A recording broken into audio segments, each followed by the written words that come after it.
नमस्कार दोस्तों, ये कहानी दरअसल उत्तर प्रदेश के कन्नौज जिले के एक इलाके की है।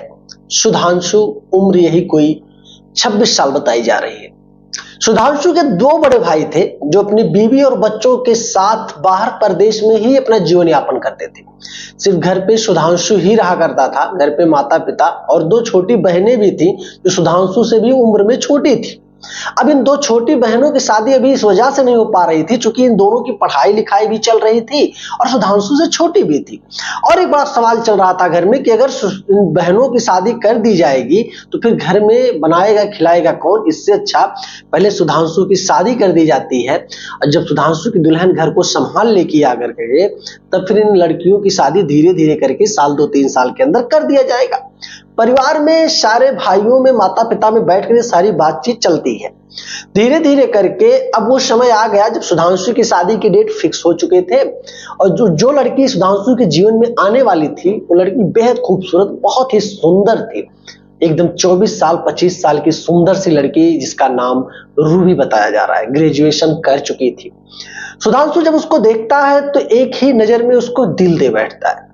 सुधांशु अपने आप से ये बोल रहा था कि आज तक उसने ऐसी लड़की देखी ही नहीं थी, इतनी खूबसूरत थी।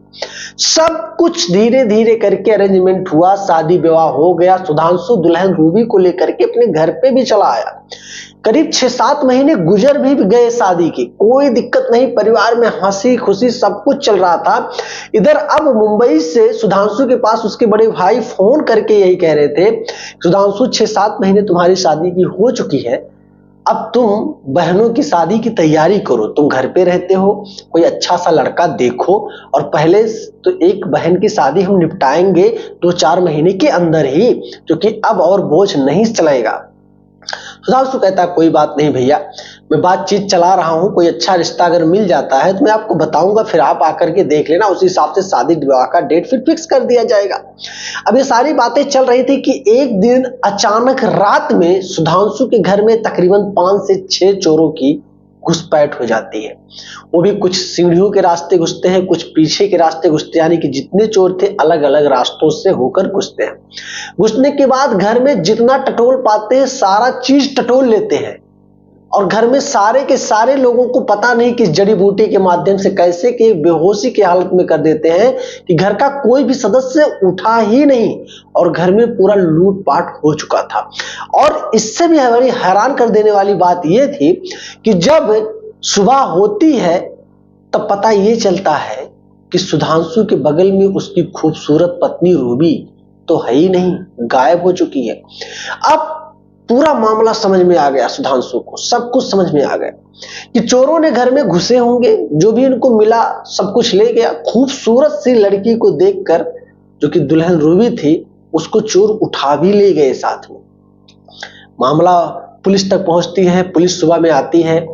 अपने अपने तरीके से पुलिस इसकी जांच करने में जुट जाती है, कहीं किसी से पूछताछ तो कहीं किसी से पूछताछ, इसी तरीके से पूछताछ सारा इधर उधर चलता ही रहता है। पुलिस की गाड़ियां सायरन के माध्यम से हो करके चारों तरफ आवाजें ही गूंज रही है, पुलिस ही पुलिस। क्योंकि मामला सिर्फ चोरी का नहीं, अपहरण का भी हो चुका था।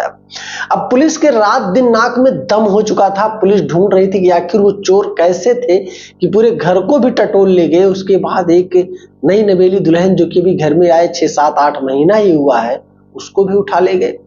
अब इस कंडीशन में पुलिस रात दिन मेहनत करने में जुट गई। इधर सुधांशु के भी भाई मुंबई से अब घर भी आ चुके थे, वो भी नहीं समझ पा रहे थे कि आखिर क्या मामला चल रहा है। घर में जहां खुशियां गूंज रही थी अब वहीं लोगों के रोने की आवाज इधर उधर से आ रही है। सुधांशु को तो कुछ समझ में ही नहीं आ रहा था कि आखिर सुधांशु के जीवन में इतना बड़ा आफत आ कैसे गया।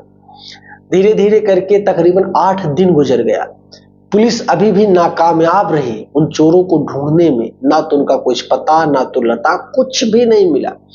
इधर सुधांशु भी छटपटा रहा था, तड़फड़ा रहा था अपने दोस्तों की मदद से, अपने खुद की मदद से, अपने भाइयों की मदद से। रात दिन इधर उधर खोजबीन जारी था। सुधांशु तो सो ही नहीं रहा था। सुधांशु के परिवार वाले बहुत समझा रहे थे कि बेटा इस तरीके से तुम दौड़ोगे तो कहीं तुमको कुछ हो जाएगा तो फिर कौन संभालेगा इस घर को। लेकिन सुधांशु रूबी से बहुत बेइंतहा प्यार करता था। सिर्फ उसको पत्नी नहीं समझता था, उसको इस तरीके से समझता था कि कोई शायद अपने पत्नी से उतना प्यार करता हो। सुधांशु चीख चीख कर रोता, हर रात जब वो घर पे आता ढूंढ कर नहीं मिलती तो चीख चीख कर रोता, अपना सीना पीटने लगता। घर के गांव के लोग काफी उसको समझाते, तब जाकर कुछ देर में उसका गुस्सा ठंडा होता और बैठ के सोच रहा था। अब धीरे धीरे करके 15 दिन गुजर गए। 15 दिनों तक अभी तक कुछ भी किसी के हाथ नहीं लगा। तकरीबन उस गांव से 3 किलोमीटर की दूरी पर एक पोखरा होता है, जो कि गांव में अक्सर पोखरा वगैरह इधर उधर रहता है।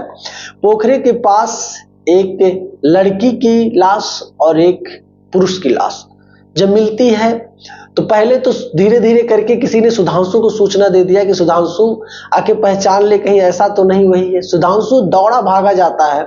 दौड़ा भागा जाने के बाद पहले लाश के ऊपर इस तरीके से मिट्टियां वगैरह लगी हुई थी कि एक बार तो सुधांशु उस तरीके से समझ नहीं पा रहा था, लेकिन उसको ये समझ में आ चुका था शरीर ही देखकर कि कोई और नहीं बल्कि उसकी पत्नी रूबी ही है। सुधांशु तुरंत तालाब में उसको भिगोता है, अच्छे से साफ करता है।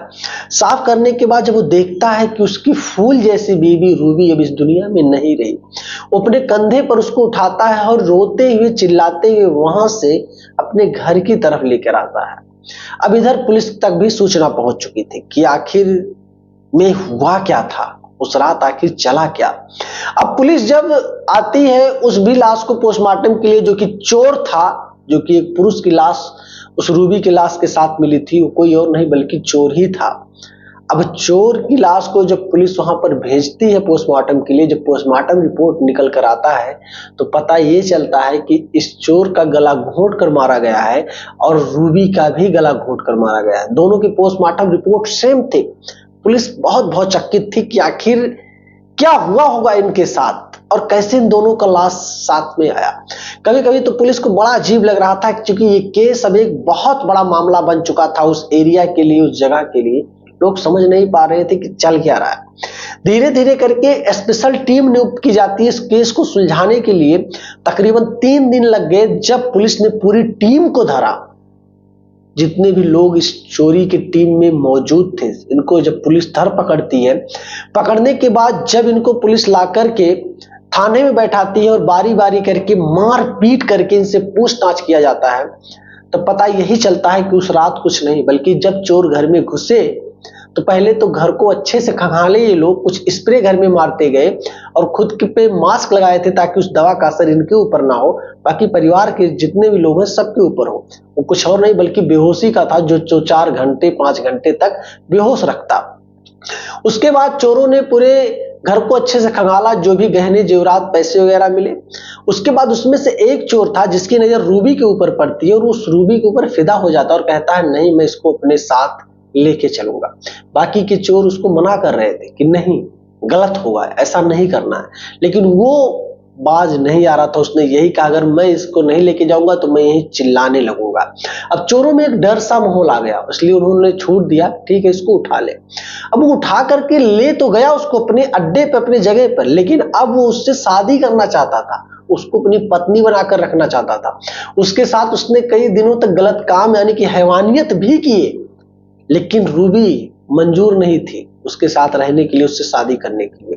धीरे धीरे करके अब ये रूबी को अपना दिल दे बैठा। रूबी को हर दिन मारता पीटता था और हमेशा यही मनाने की कोशिश करता था तुम्हें मेरे साथ रहना होगा, नहीं तुमको मैं मार दूंगा। फिर एक दिन अचानक इन दोनों में इस तरीके से झगड़ा होने लगा कि रूबी कहने लगी रो रो करके मुझे हाथ जोड़ती हूँ, मुझे मेरे घर पे छोड़ दो, मेरे साथ क्यों इतना अत्याचार कर रहे हो। लेकिन वो चोर सिर्फ एक ही बात पे अड़िग था, मुझे तुम्हारे साथ रहना है, मुझे तुम बहुत सुंदर लग रही हो, तुम क्या मेरे साथ रहोगी। तरह तरह की बात रूबी से करने लगा और रूबी सिर्फ एक ही बात की रट लगाती कि मुझे मेरे पति के पास जाना है, मुझे तुम जैसे हैवानों के साथ नहीं रहना, तुम लोगों ने मेरी जिंदगी को खत्म कर दिया। तरह तरह की बात करती रही। एक दिन जब मामला सर के ऊपर हुआ तो उसी चोरों के गैंग में से पहले तो एक रूबी का गला घोंटता है और फिर दूसरा एक उस चोर का गला घोंटता है कि इन दोनों की वजह से हो सकता है किसी दिन मामला उजागर हो जाए और हम लोग भी पकड़े जाएं। उसके बाद रात में ही वो लोग लाकर उस पोखरे के पास इन दोनों की लाश को छोड़कर चले जाते हैं। चले जाने के बाद जब सुबह होती है तब ये पूरे मामले का उजागर होता है। अब पुलिस इन सारे मामले को सुनने के बाद जितने भी लोग उस गैंग में शामिल थे सबके ऊपर हत्या का आरोप लगाती है, एफआईआर दर्ज करती है, न्यायालय इनको भेजती है। न्यायालय ने इनको कठोर कारावास, आजीवन कारावास की सजा सुना दी। इधर सुधांशु की जिंदगी अब एकदम बेचैन और उजड़ सी गई मेरे दोस्तों। ये कहानी जब मैंने सुनी तो मुझे लगा जागरूकता के माध्यम से कहानी मुझे आप तक पहुंचानी चाहिए, ताकि आप भी जागरूक रहो और समझो कि सच में आपको किस तरीके से अपने घर में रहना है, किस तरीके से आपको आंख बंद करके नहीं सोना, हमेशा जागरूक रहना है और चकित रहना है, ताकि कभी भी आपके परिवार के साथ या आपके जीवन में कोई ऐसी घटना ना होने पाए। तो वीडियो पसंद आई है दोस्तों लाइक कर लेना, चैनल पे नए हो तो सब्सक्राइब कर लेना। मिलूंगा फिर एक शानदार से कॉन्सेप्ट को लेकर, तब तक के लिए जय हिंद।